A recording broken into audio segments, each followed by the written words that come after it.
hundumaa kana fura qulqulluu waaqa tokkotti ni amanna. Amiin. Kabajamtoota fi jaalatamtoota hordoftoota Beetel TV hundumti keessan nagaa Waaqayyoo lafaa fi bakka jirtanitti akkam jirtu akkamiin yeroo kana geessani. Amiin. Waaqayyo gooftaan keenya jaalalaaf tokkummaa isaatiin yeroo kanaan kan nu ga'e maqaa Waaqayyoo kan galateeffamee fi kan ulfaate nuuf haa ta'u hanga bara baraan. Amiin. Warreen chaayinaalii kanaaf haaraa taatan sabiskiraayib gochuudhaan chaayinaalii kana guddisaa isin jechaati. Guyyaa irraa kana gaafii tokko waliif ilaalla jechuudha. Gaafichis akkas kan jedhudha jechuudha. Namni guyyaa qorrobe kophaa yoo taa'e seexanii ni rukutaa'i gaafii jedhu waliin deemsina jechuudha. Akkuma beekamu hawaasa keenya keessatti aadaas ta'e amantaan wal qabsiisanii dogoggora baay'eetu jira jechuudha. Dogoggoroota kana immoo nuti macaafa qulqulluu wajjin wal qabsiisnee sagalee Waaqayyoo maal jedhe isa jedhu madaallee ilaalla jechuudha. Maaliif wangeelli Waaqayyoo sagalee Waaqayyoo daawwitii jireenya keenyaa waan ta'eef yaadota dogoggoraa kan ittiin sirreessinu isa shakkii keessa keenya jiru kan ittiin keessaa baasnee haqnu keessaa inni tokko macaafa qulqulluu waan ta'eef jechuudha. Gaafichi akkas jedha. Namni gaafa qorrobe gaafa foonii fi dhiiga Waaqayyoo fudhatee kophaasaa yoo taa'e yoo namni bira jiraachuu baatee seexanni rukuchuu ni danda'amu hin danda'u gaafii jedhudha. Gonkumayyuu hin danda'u jechuudha. Isa kana amantaa guutuudhaan fudhachuutu isinirra jiraata. Sababi isaas maal akka ta'e waliin ilaalla jechuudha. Namni gaafa fooniif dhiiga Waaqayyoo fudhatu fooniif dhiiga Waaqayyoo erga fudhatee qorrobe booddee kophaa kiyya yoo hin taa'e seexanni na rukutuu danda'a, na miidhuu danda'a jedhee shakku yoo jiraate namni sun amantaa laafaa nama qabu, nama shakkii qabu, akkasumallee aangoo diinaa nama ofirratti dabarsee diinaaf aangoo nama ofirratti kennudha jechuudha. Gonkumayyuu diinaaf aangoo laachuu hin qabu jechuudha. Sodaa diinaa hin qabu. Karaa sirriirra deemna taanaan, amantii guutuu qabna taanaan, shakkii hin qabnu taanaan, Waaqayyotti amannee irra taanaan, qulqullummaan gara Waaqayyotti deebi'uudhaan fooniif dhiiga Waaqayyoo fudhannee taanaan waan nu shakkisiisu gonkumayyuu hin jiru jechuudha. Namni akkanatti yaadu yoo jiraate amantaa guutuu nama hin qabne, nama keessa isaatti shakkii qabu, nama humna fooniif dhiiga Waaqayyootti amanuu hin dandeenye. Isa kana waan ta'eef akkasumallee diinaaf nama bitamu yookiin immoo diinaaf nama bichisuudhaaf aangoo ofirratti kennisiisu yoo ta'e malee namni diinni gonkumayyuu nu miidhuu hin danda'u jechuudha. Isa kana immoo ragaan keenya maali? Diinni nu miidhuu akka hin dandeenyeef ragaa maal qabu? Waaqayyoon waadaa nu galee tokko qaba. Innis maal inni? Gooftaan keenya qorichi keenya Iyyasuus Kiristoos wangeela Luqaas boqonnaa 10 lakkoofsa 16 irraa kaasnee gaafa dubbisnu kaboonni gooftaa keenya qoricha keenya Iyyasuus Kiristoos gooftaa keenya qoricha keenya Iyyasuus Kiristoosiin akkas jedhanii addunyaatti ba'anii sagalee Waaqayyoo erga lallabanii barsiisanii hafuuronni hamoon erga isaanii abboomanii booddee yaa gooftaa hafuuronni hamoon iyyuu nuuf abboomamaniiru jedhanii gaafa gooftaa keenya Iyyasuus Kiristoositti dubbatan gooftaan keenya qorichi keenya Iyyasuus Kiristoos immoo akkas jedheen seexanni akka bakakkaa waaqa keessaa buututti otoo inni kufuun argee ani kunoo maraataa irra torban qabaa irra aangoo diinaa hunduma irras jechuu akka dandeessaniif gooftummaa isiniif kenneera omtuuyyuu isin miidhuu hin danda'u jedhee gooftaan keenya qorichi keenya Iyyasuus Kiristoos duuka buutatti dubbate.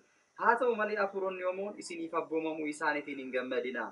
Maqaan keessan bantii waaqaa irratti galmee jireenyaa irratti caafamuu isaatti guddisaatii gammadaa jedhee qorichi keenya Iyyasuus Kiristoos diinni akka inni aangoo nurratti hin qabne, akka inni nurratti hojjechuu hin qabne diinota irratti akkasiin aangoo argattan, mataa isaan irratti hanga ejjechuu dandeessanitti akkasiin aangoo argattan dabarsee isiniif laadhira isinii kenneera.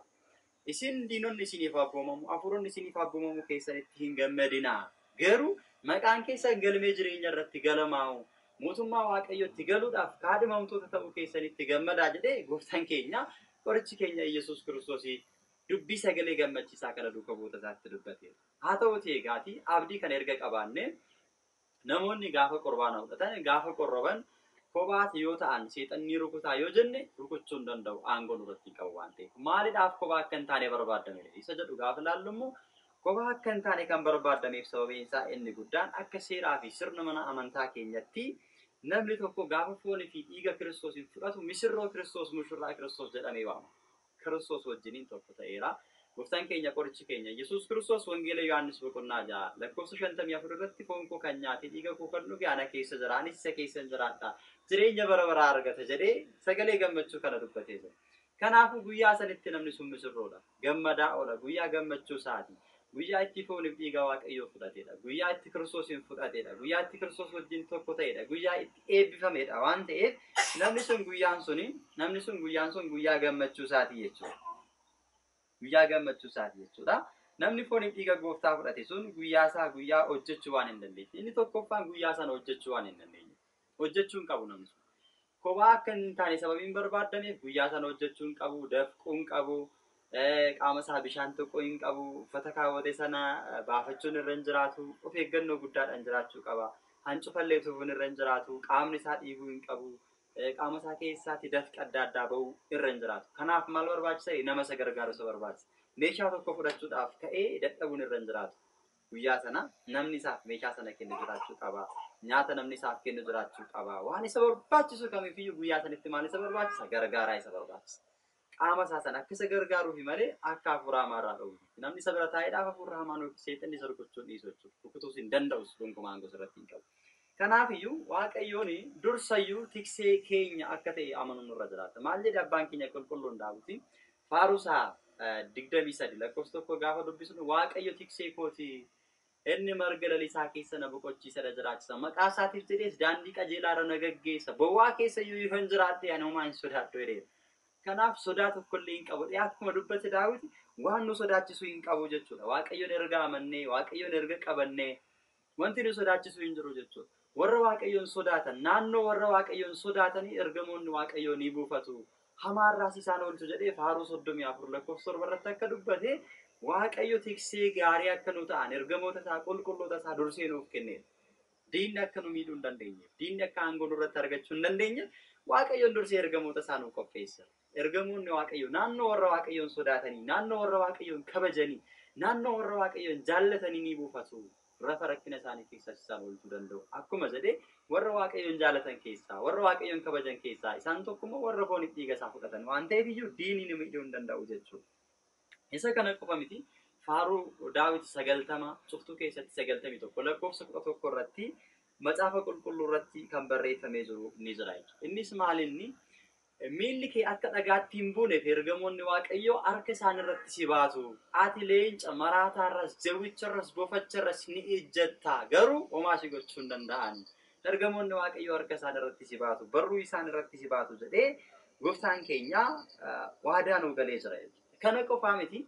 Waaqayyo karaa raajicha Museetiin waadaa nuu galee qaba. Seera bahuu boqonnaa 23 lakkoofsa 20 irratti Museedhaan Waaqayyoon akkas jedheera. Ani biyyan si qopheessetti akka si geessuuf ergamaa koo si dura nan ergaa. Isa laalitii deemi. Maqaan koo immoo isa keessa waan jiruuf sirriitti isa kabaji.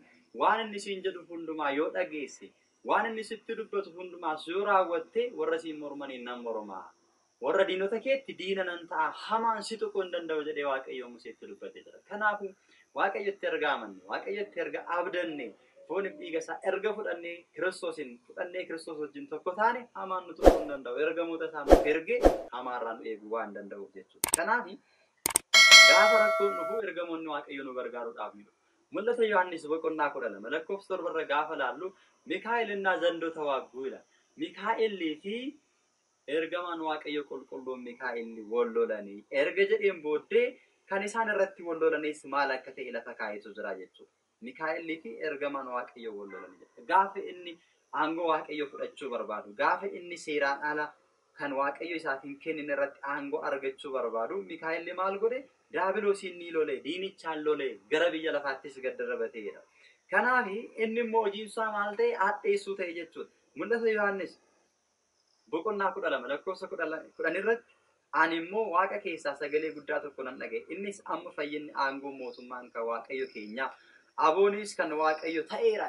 Aangoon hundumtuu harka Waaqayyo keessa jira. Aboon hundumtuu harka Waaqayyo keessa jira. Aangoon diinii nurratti qabu tokkollee hin jiru jechuudha. Erga akkana jedhee booddee hadheessituun obboloota keenya inni halkanii fi guyyaa Waaqayyo keenya duratti isaan hadheessaa ture immoo gadi darbatameera.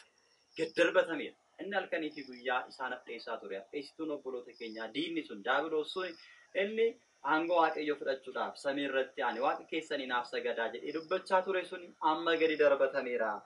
Tuffatameera, aangoo hin qabu. Obboloonni keenya immoo dhiiga oolichaatiin dubbii isaa dhugaa bahaniinis isa mo'aniiru.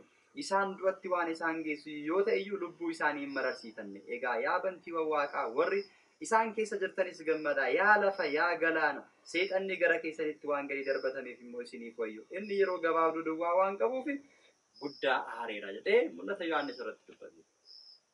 Egaa aangoon qabu achirraa gaafa aangoo dhabu gara biyya lafaatti darbatame aangoo isaa gadi kufe boolla keessatti hidhamee si'oolii keessa akka inni jiraatuuf taasifameera jechuudha. Warri dhiiga Kiristoosin chaappeffaman warri foon Kiristoosin chaappeffaman irratti aangoo akka hin qabne macaafni qulqulluun keessaa baasee nutti dubbata waan ta'eef shakkii tokko qabaachuun nurra hin jiraatu jechuudha. Kanaaf Waaqayyoon ergamoota isaatiin nu eeguu akka danda'u macaafni qulqulluun dursee nutti dubbateetu jira jechuudha. Asuma wangeela Maatewos boqonnaa 18 irratti lakkoofsa 10 gaafa dubbisnus waan argannu. Wangeela Maatewos boqonnaa 18 lakkoofsa 10 irratti Gooftaan keenya qorichi keenya Iyesuus Kiristoos waadaa nuuf gale qaba. Innis isaan xinnayyoo kana keessaa tokkollee akka hin tuffanne ilaalladhaa. Ani isinitti hima Waaqa irraa ergamoonni warri isaan eeguudhaaf kennaman guyyaa hunduma fuula Abbaa koo duratti ni argamu jedha. Xinnayyoo kana keessaa nama xiqqaallee maan taane nama Waaqayyoo nama ta'e nama fooniif dhiiga isaa fudhatee gara Waaqayyootti dhiyaate isaan xinnayyoo kana gonkumayyuu hin tuffatinaa. Isaan kabaja qabu Waaqayyoon duratti. Isaan akka hin tuffanne of eeggadhaa erga jedhee ani isinitti hima Waaqa irraa ergamoonni warri isaan eeguudhaaf kennaman guyyaa hunduma fuula Abbaa koo isa Waaqa irraa duratti argamu jedha. Nu eeguudhaaf warra Waaqayyoo kan taane gara Waaqayyootti warra seegne warra fooniif dhiiga isaa fudhanne nu eeguudhaaf ergamoonni Waaqayyoo kennamaniiru. Wangeela Maatewos boqonnaa 18 dubbisa. Kanaafiyyuu diinni aangoo irratti hin qabu isa kana beekuu qabdu shakkuun isin irra hin jiraatu kan nu gorse kan nu barsiise maqaa Waaqayyoo kan galateeffame haa ta'u. Qophii biraatiin barumsa biraatiin hanga walitti deebinutti nagaan turaa fayyaataa usbaat leegzaabeef fuula walaaditti dinga wal maskaluu fayyadamu.